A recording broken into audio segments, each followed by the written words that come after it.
So greeting lecturers and everyone who are watching this video presentation. Today we are going to present about chapter 5, which is about teachings, approaches and instructional issue. So first of all, I would like to introduce our members who have been part of this whole presentation. So we have the first speaker, which is me, Y.Thida, and the next one is S.Seavmeng. We have Y.Thida as well as T.Soucheng, who is the last presenter. So without any further delay, let's move to the contents that we're going to cover for today's presentation. So we have three main points that we're going to cover. The first one is about the chapter's overview. The second one is about the historicals and the current perspective on language teaching. And last but not least, we have one of our members going to present about the classroom instructional issue. So let's go to the first introductions about this presentation together regarding the chapter's overview. So when it's come to language teaching, we believe that teaching's approach of the instructional issues play a very important role regarding to support our second language developments and how we can master our ability in language learning. So by the end of this presentation, you will be able to fully understand about the view from the past as well as the current time, the teachings approach as well as the instructional issue that have been developed from time to time. For example, regarding the teachings approach, we have in the past we have GDM, and currently we have found a lot of new teachings approach that kind of more effective in language teachings as well as language learning. So let's move on to our next part, which is about the historicals and the current perspectives on language teaching. So when it comes to this part, we have three important points when we talk about language teachings or language learning. We have the first one, which is there are three key term, and the first key term is approach. So what does it mean by saying teachings approach? So when we talking about teachings approach, it refers to a teaching perspective that reflects a theoretical perspective, use or model. For example, you apply the communicative teaching approach into your classroom, which requires the students to talk more. So more like you as a theory, okay? And regarding the method, the key term method, it refers to a set procedures that are consistent with a given approach that I've mentioned earlier.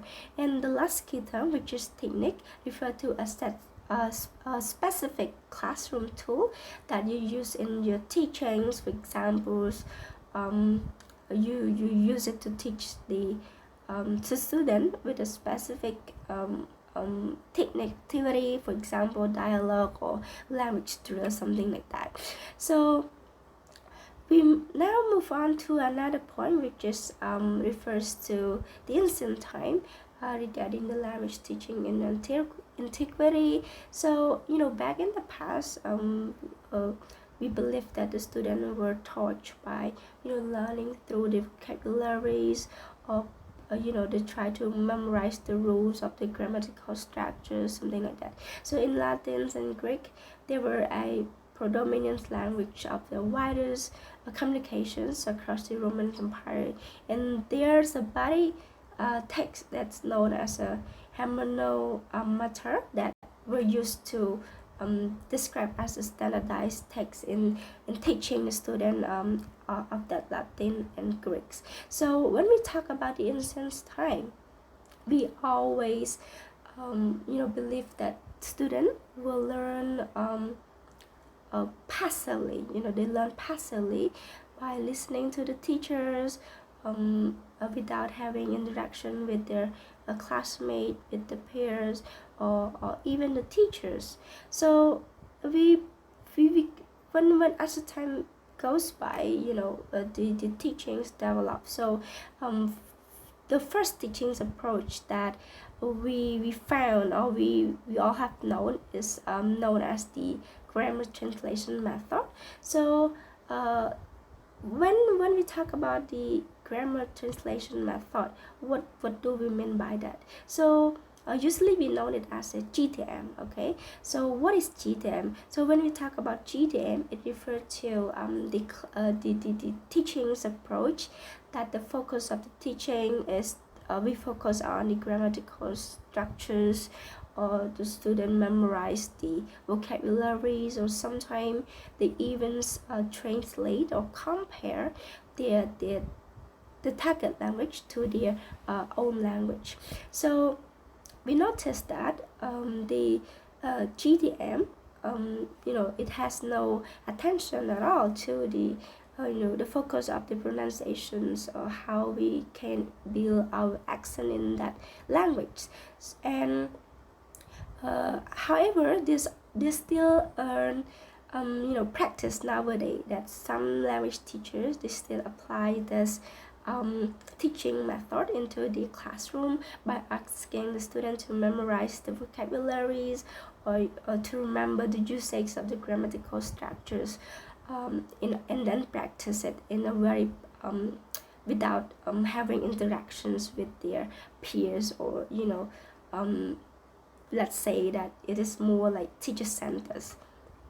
So when it's come to GTM, we want to know more how it's look like in the actual classroom. So let's go and see the key features of the grammar translations method in the actual classroom together. So here are some key features of the grammar translation method that we notice how it's applied into language teaching. So first of all, we notice that the class or the student, they don't use the target language. They use their mother tongues to communicate, to ask for informations, or to interact with the peers. Or for example, when you learn Chinese, so you don't use Chinese to get information or to understand the instructions, but instead you use your own language to exchange information in order to understand about that language. And moreover, when we talk about the vocabulary, as I mentioned, a student study the vocabulary by they have to memorize them. And when it's come to grammatical structures, they have to understand the usage, the rules, and then apply those forms into practice. And last but not least, there were no attention at all to the pronunciation. So we would say that in grammar translation method, they don't really focus on the fluency, more like they focus on the accuracy. That's why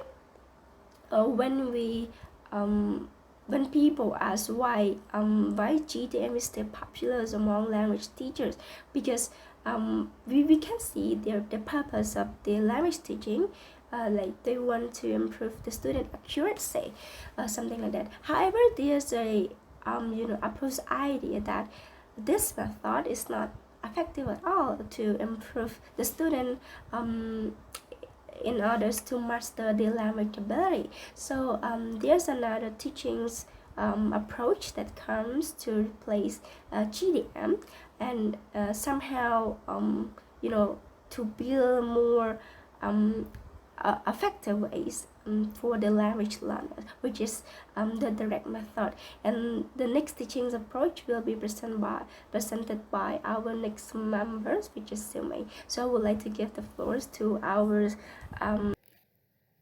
Thank you, and now let's come to my part, which is about the direct method. Developed by Maximilian Berlitz, the direct method, or also known as the Berlitz method, is a teaching approach created at the end of the 19th century that gives priority to oral expression, which is about the verbal use of the target language. This method encourages students to think and to communicate in the target language, while the teacher completely directs classroom activity. With the direct method, the teacher exposes students to grammatical rules through dialogues and conversational exchange instead of directly teaching grammar to the student. It means that grammar is taught inductively, and the students speak the target language a great deal and communicate as if they were in the real situation. The method also focuses on teaching everyday vocabulary through those short dialogue with the use of reliefs, picture, concrete object, or pantomime instructed by the teachers. For example, in a conversational practice, the teacher asks students several questions containing a particular grammar structure or some vocabulary that the student must understand in order to answer those questions. So after understanding those questions asked by the teacher, the student then take turn as their friends after one another. And moreover, according to Richard and Roger in 2001, the advantage of the direct method is that the method only applies to private classroom with a small group of students who highly motivated to learn. However, the method seems unsuccessful when applied to public school whose teacher were not a native speaker of the target language, and also it's about the number of students in each classroom as well. And now moving on to the audiolingual method. Similar to the direct method, which emphasizes on the use of the target language and the implicit grammar teaching, the audiolingual method, however, heavily focuses on the repetition and language drill of the target language. Come on. 3, 2, 1. And now moving on to the audiolingual method. Similar to the direct method, which emphasizes on the use of the target language and the implicit grammar teaching, the audiolingual method heavily focuses on the repetition and language drill in the language, and also focus on the avoidance of making error, as it is considered that learning occurs as the result of habituation between a stimulus and a response in the behavioral perspective. So it means that the teacher tries to minimize the mistake that the student make, because it is believed that once student make mistake, it's incorrect them to make another mistake later. Also, the audiolingual method, unlike the direct method, pay less attention to teaching grammar, teaching vocabulary. In its common practice of the audiolingual method, the way to acquire the target language sentence pattern is conditioned by helping learner respond correctly to stimuli through reinforcement, so that they can learn the new habit of the target language. And also, learners are asked to drill the exact phrase with a change in one linguistic unit. By so doing, learner will form the automatic habit related to that repeated phrase. For example, the student repeatedly shout out the phrase spoken by the teacher. After saying it multiple times, the teacher change a word in the sentences, and the students start to repeat the change phrase. And despite some elements such as language lab exercise and drill that still exist in language teaching program, the audiolingual method is found unable to flexibly and effectively teach real conversation because of the memorization of the language. Since they mostly focus on the repetition and language drill, it seems like unable to conduct a real conversation because of the flexible conversation that the people makes. And now moving on to the next method, which is about Suggestopedia, or known as the Suggestopedia. In the half of the 20th century, the approach to language acquisition started to focus on the emotional and affective aspects. Language instruction is believed to be effectively delivered when learners have no stress when learning. Therefore, one of these approaches is called Suggestopedia, or commonly known as the Suggestopedia. Suggestopedia was created by a Belarusian psychotherapist who believed that to learn the language successfully, the learner needs to free from stress and anxiety-provoking factors. The teaching process is conducted in the cheerful classroom where posters about exciting plays, about landscapes, and also grammatical information about the target language are hung around the room to take advantage of the student peripheral learning. So peripheral learning can be defined as the learning from the environment that the student are in. So with the help of those grammatical information or the landscape that are hung around the classroom, the student can learn those by without their acknowledgement that they are learning some things. And also learner comfortably sit and enjoy the soothing music in the background as they try to relax. That relaxed setting is believed to allow the learner to be the best receptor to the language exposure through dialogue, role-playing, and other techniques presenting in the target language. According to Losener, the creator of this approach, students could memorize an average of 90% or more than that of the item that they learn. However, despite the attractive feature of this approach, Suggestopedia was claimed to have lacked evidence of its success. Moreover, practicing this approach required many resources like classroom setting, which kept it from being adopted worldwide. So in order to apply Suggestopedia method, the classroom need to be decorated. Also, the classroom need to the teacher as well regarding their way of teaching, because Suggestopedia commonly used to teach children. And now moving on to my last slide, which is about the total physical response. The total physical response refers to the comprehensible approach as it gives importance to listening comprehension. It is believed that language starts first with listening, with understanding, which is to listen, and then it ends with production, which is to speak after they listen.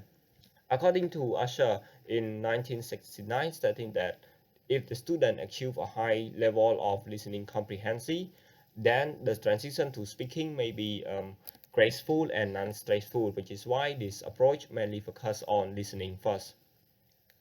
The total physical response, as suggested by its name, mainly focus on the physical reaction of the student. And it means that the students are asked to listen to the command of the teacher first before they start to respond by acting to those commands. And the learner are also encouraged to speak when they feel comfortable too. It is just to avoid learner having stress. If they don't feel comfortable too, they would have produce stress that can hinder their language learning. And moreover, this approach is said to mostly apply to beginning learner with a little background of the target language. And in the total physical response classroom, the teacher issues some command and the student act in response to those commands. For example, the teacher say stand up, then all the students start to stand up. And also the student can give command as well to other students when they are familiar with the command. So in sum, before moving on to the next speaker, allow me to recap what has been presented in my part. I have covered 4 teaching approaches, such as the direct method, which give priority to oral expression. It avoids recourse to the learner native language, meaning that the learner are incorrect to think in the target language because they will communicate in the target language. And also, I also focus on the audiolingual method, which attempt to develop good language habits through repetitive drill and pattern practice of the target language. Mean that making mistake is minimized in the approach. And third, I also focus on the Suggestopedia, which promote a relaxed, stress-free environment for language learning in a small group, and it is believed that learners effectively intake the language feature when they feel to learn. And the last one, which is about the total physical response, which allows learner to wait until they're ready to speak, but ask them to act first. The learner also allowed to talk when they are ready. So please welcome my next presenters. Thank you for handing me the floor. And in the next point that I'm going to cover, will tell you the other 3 approaches of language teaching, which are communicative language teaching, task-based language teaching and post-method perspective. So without further delay, let's get into the communicative language teaching. So in the 1970s and 1980s, some of teachers realized that being able to communicate required more than mastering linguistic structure, due to the fact that language was fundamentally social. So therefore, the communicative approach, which also known as communicative language teaching, CLT, is an approach that aims broadly to make the communicative competence the goal of language teaching.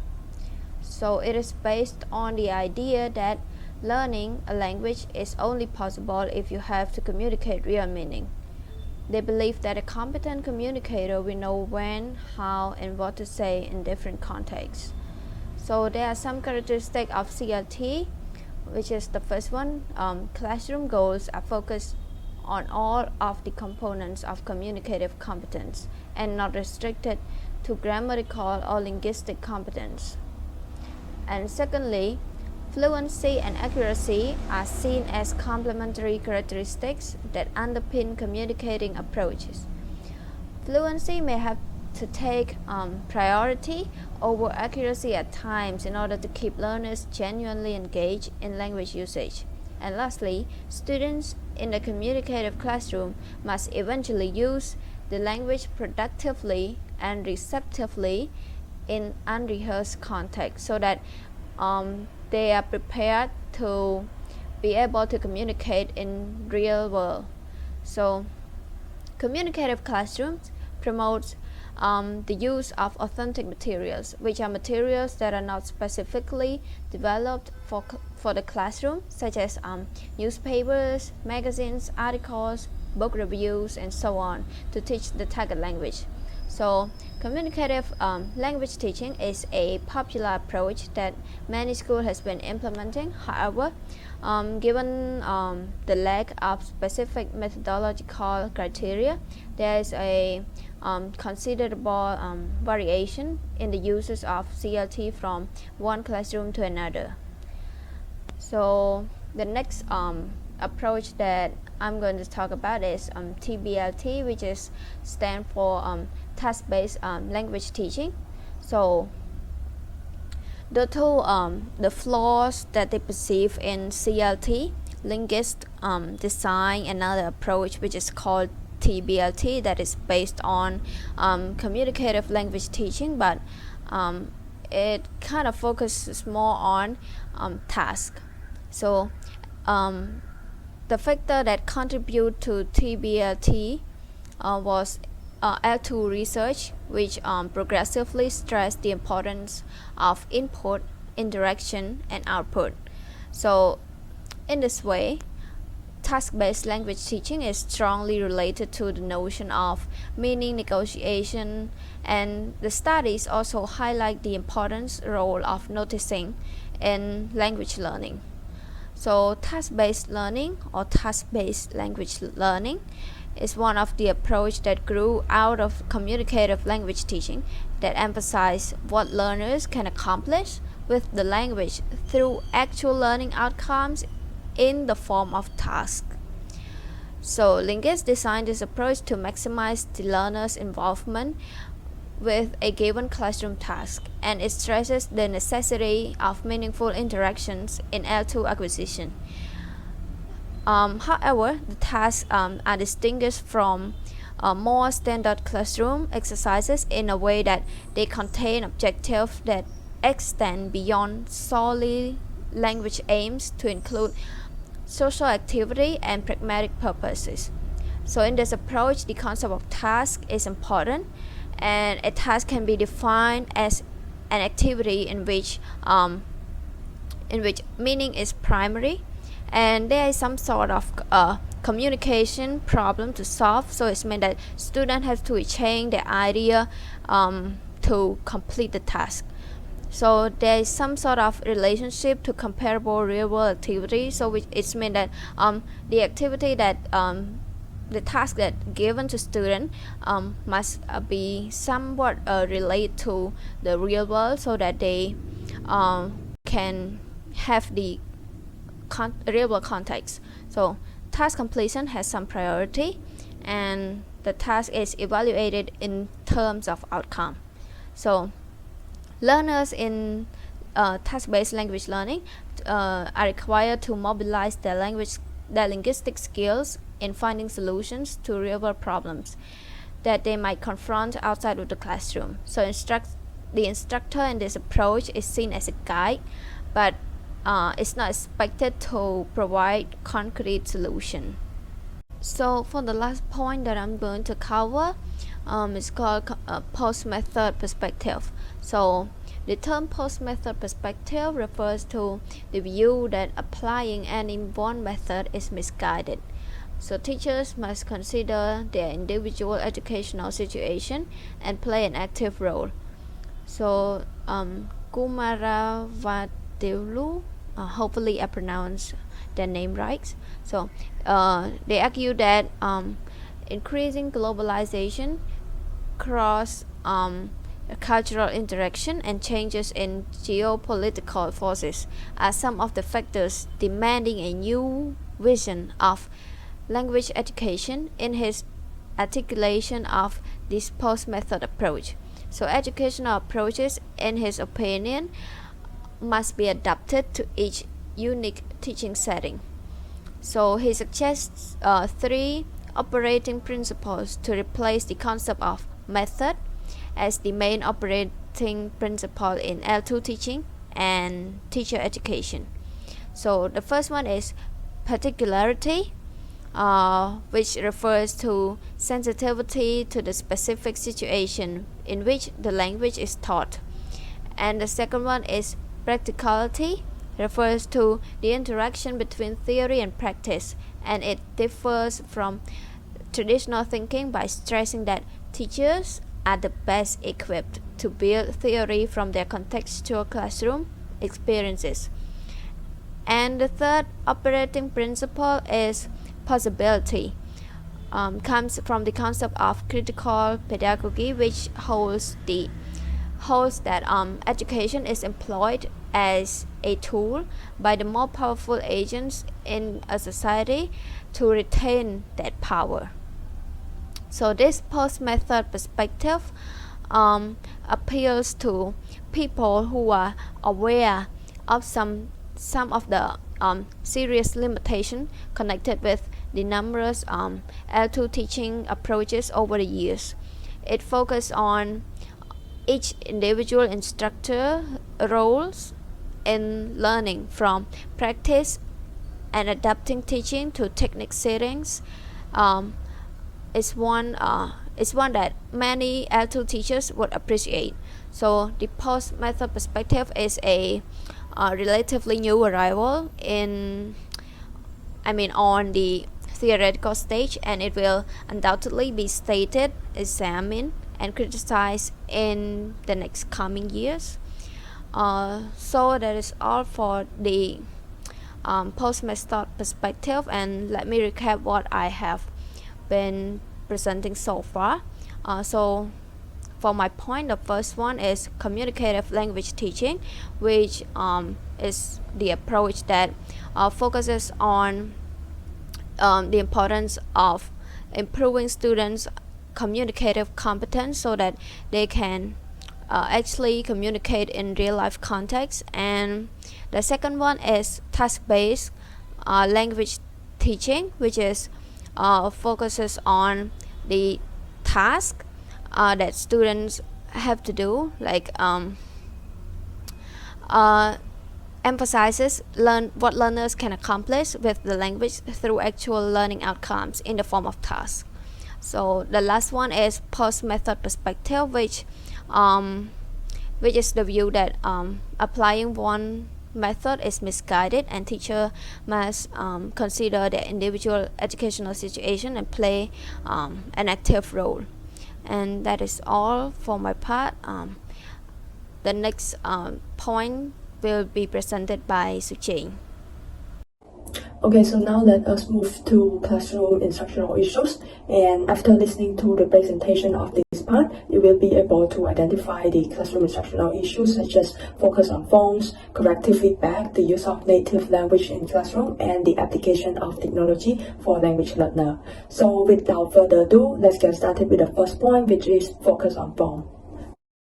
Focus on form. So the widespread popularity of the communicative approach led to the questions about whether such classrooms with an communicative approach might need to be supplemented by drawing attention to a focus on form. So as you may know, communicative approach, we focus on learning communicative competence rather than the linguistic competence. So of course, there are the questions if the teacher should also draw student attention to focus on form. Focus on form or form-focused instructions mean an instructional way which draws students' attention to linguistic forms within communicative context. And it is different from focus on forms, which is a kind of skill learning approach which is only concerned with discrete grammatical points. So to simply put, focus on forms means we draw student attention to language form or items when they are needed for communication. However, focus on forms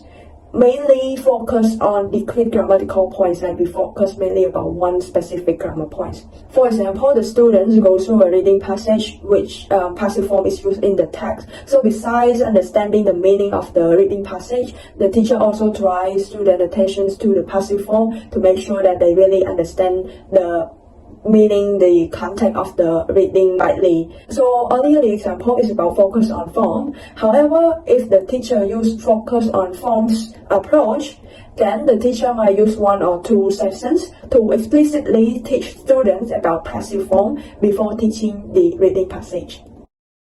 And although communicative classroom prioritize functional language and meaningful communication, drawing student attention to language form can be beneficial to learner. So there is increasing recognition that second language learners benefit from some type of explicit attention to linguistic form. For example, when learning a reading passage, the teacher can prepare extra vocabulary matching handout for students to draw their attention to some specific difficult words in order to teach them those new words. Ehrlich 2008 point out that there may be certain linguistic property that cannot be acquired by second language learner unless they receive instruction in them. So of course, not all input can be understood by the learner. Of course, they need instruction in order to use them properly.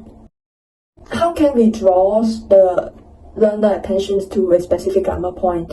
Of course, there are two ways. First is input enhancement, and second is input flooding. According to the noticing hypothesis, input need to be noticed in order to make it into intakes.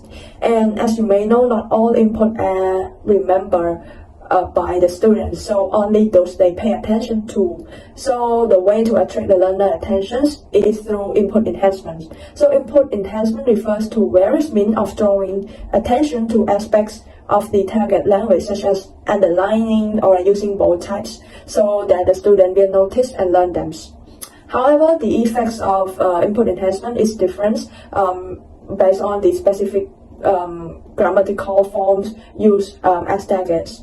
For example, research shows that input enhancement is not effective to be applied in the forms with relative little communication value, like possessive determiners, but it is very helpful and very effective if it is applied to forms with greater communicative value, for example, like present perfects.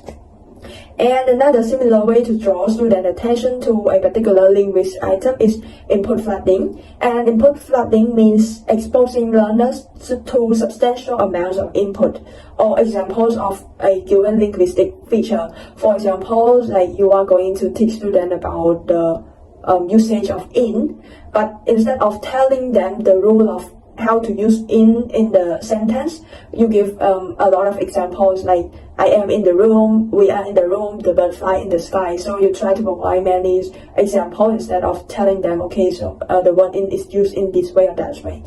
However, it is not always effective. In instance where learner try to apply feature of their native language, and explicit information to correct those utterances may be necessary.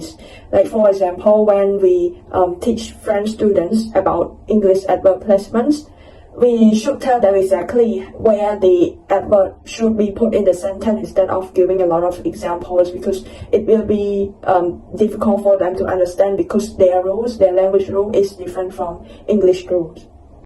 And another type of focus on form is processing instruction. And it is an approach to second language teaching based on input processing, which draws learner attention to grammatical form through various means. And below when pattern, a cue that input need to be organized to attract attention to meanings. And he also proposed three main features of processing instructions. First is to provide explicit information about the target structure. Second is to provide explicit information about processing strategies. And third is to provide structured input activities so that learners must rely on forms and structure to get the meanings. So to be clear with the processing instruction, let's have a look at examples. We tell students that when we talk about something that happened in the past, we add ed to the end of the verb, and we ask them to remember to notice the ed of the word instead of the word like yesterday, last month, or last week. And then we ask them to do a following activity by ask them to choose the best responses. For example, like, when did the following activity happen? And we give them options and sentences. First is, I walked to town. Whether this activity happened last week or usually. Second is, I washed the car last week or usually. So, of course, they have to base on form in order to decide when the activity happened. So, for the first sentence, of course, it happened last week because they noticed the ed behind the word walk. So in the final step of process instruction, it needs the effective exercise or real-world task. So an effective exercise is one which makes a personal or real task link with learner.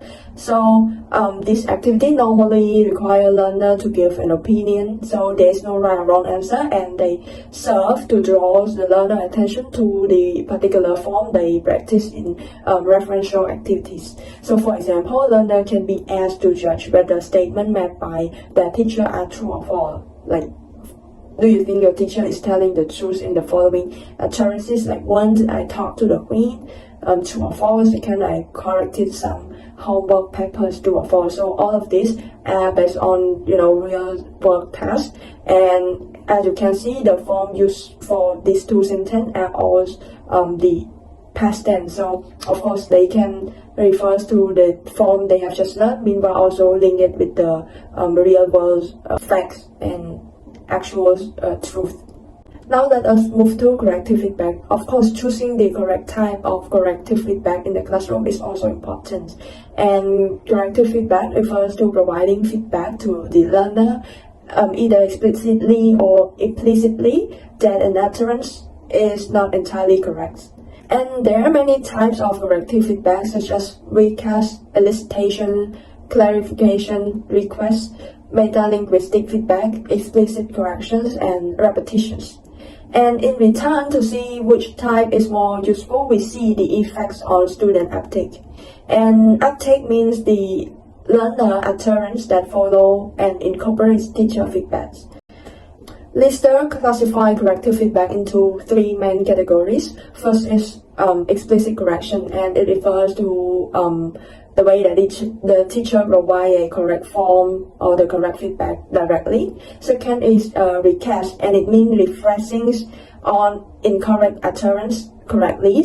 And lastly is negotiation of forms. It means not providing exact correction, but providing cues to the learner in order to repair their feedbacks. And based on study, Lister found that recasting is more effective for repairing phonological errors, something that related to speech sound. And it is even more effective when recasts are made explicit, like make it more direct to the learner, because sometimes they do not pay much attention to the recast. So sometimes explicit stress on the mistake can help the student notice the recast that we provide. And for negotiation of forms, it is more successful in getting learners to repair grammatical and lexical errors. So when we try to help students to correct their grammatical or lexical errors, negotiation of form may be more effective. Another issue related to classroom instruction is whether there is a role for the learner native language to be used in the classroom. However, it is suggested to allow language, the native language to be used in the second language classroom, because there is evidence that shows students in some situation and at some stages of learning may benefit from both receiving information in their native language and from being allowed to use their native language. For example, Maurice 2002 suggests that allowing young learner to resource his or her native language can lead to an increase in linguistic awareness. He conducted a study to see how effective is native language is in an Italian-speaking classroom where students are learning French, and based on the result, he actually see the effectiveness of native language used for those young learners because it's very helpful for them to get the linguistic awareness. Moreover, Cook, who wrote a book about the issue of translations in language teaching, said that humans teach and learn by moving from the familiar to the unfamiliar, by building new knowledge on existing knowledge. So translation is just such a bridge between the familiar and the unfamiliar. And to burn that bridge or to pretend that it does not exist hinders rather than help the difficult translation, which is the aim of the language. So from his point of view, the use of native language in the second language classroom is very essential for students to learn the language, because it helps them to be easily build the new language on their existing native language. Last but not least, let us have a look at the role of technology and how can it be applied to the classroom. So first, let us have a look at the computer-assisted language learning, Y.Thida. So it refers to the using of computer and computerized resources in second language. And computer-assisted language learning has become a flourishing source of innovation for second language learner, because of course, you may know that now through your computer and smartphone, you can find a lot of many helpful sources of documents and practices for the second language. Moreover, with the current trend, computer-mediated communication, CMC, is very popular for everyone. And CMC refers to communication through electronic devices such as sending emails, using text messages, and video-based programs, and etc. And of course, now we know that social media, especially Facebook and Telegram, have become popular means for communication. And on Facebook, we not only can make friends with people in our mother tongue language, but also can be friend with those native speakers, as it is a global platform. So it allows students to expose to the second language even wider and better. And of course, all of this can happen thanks to the internet. We now can find many available online documents, dictionaries, practices, and books for our learning, and it helps learner to become autonomous on their learning. And with the technology, the teacher can encourage students to develop digital portfolios, online blog, like writing a journal to express their idea, opinion on a specific issue, so it helps them to practice the usage of second language. And the teacher can also implement CMC in both synchronous and asynchronous environments. And synchronous learning is a general term used to describe a form of education instruction that occur at the same time but not at the same place. Like for example, of synchronous activity, it can be attending an online webinar or sending messages with native speaker, like you allow your student to have a messaging activity that they can text with the native speaker. So you see that they will make use of the second language that they learn in that activity. And for asynchronous activity, it refers to the instruction and learning that occur not only in different locations but also in different times. So an example for this activity can be like watching pre-recorded lecture video or lessons. To sum up, we have gone through the classroom instructional issues that we should consider. Firstly, if we use communicative approach for our classroom learning, whether or not we should draw student attentions to the form, because focus on form is actually beneficial at some point for the student to help on improving their learning. Second, we focus on corrective feedback, and we need to think which type of feedback that may be helpful to improve the student errors. And thirdly, whether or not we should allow students to use their native language in the second language classroom. And of course, with some research, it shows that allowing students to use their native language is very helpful for their learning. And last but not least, we learn that we learn the important and beneficial roles of technology. So it's important for us as a teacher to think how we can apply the technology to the classroom in order to help develop student learning. So I hope that you learn about the classroom instructional issues, and hopefully it will be helpful for you to be able to make a better decision for choices and options to help improve the classroom as well as the student learning.